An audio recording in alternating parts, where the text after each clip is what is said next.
আরে আমি এটা কিসের উপর পাও দিয়েছি? আরে পাগল, তোরে আমি বলেছিলাম ওই রাস্তা দিয়ে কোনোদিন না যেতে, কিন্তু এই রাস্তা দিয়ে দ্রুত বাসায় যাওয়া যায়। জানি, কিন্তু এখন কি হবে? হ্যাঁ, কিন্তু তুমি এটা বলো যে এটা কি এত দ্রুত বড় হয়ে যাচ্ছে? এটার মধ্যে দুইটা মনিস্টার বন্দি করে রাখা হয়েছে। কেউ এটা টাচ করলে এটা বাইরে চলে আসবে। আমি তো এটার উপর পাও রেখে দিছি, এখন কি হবে? এখন এই ডিমটা বড় হয়ে ফেটে যাবে আর দুটা মনিস্টার বের হয়ে সব পানি খেয়ে ফেলবে। আমার ভুলের জন্য আমি সব মানুষকে কষ্ট দিতে পারবো না। দেখ, এখনই ডিম ফাটবে।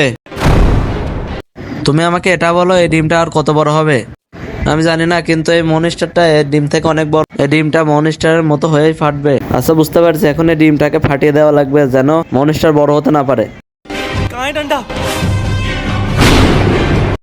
তুমি যদি এই ছবিটাকে ভালোবেসে থাকো তাহলে একটি লাইক করো, সাবস্ক্রাইব করো, আর যদি না করো তাহলে বুঝে নেবে তুমি এই ছবিটাকে ভালোবাসো না। পার্ট 3 দেখতে লাইক করুন, সাবস্ক্রাইব করুন আর কমেন্ট করুন।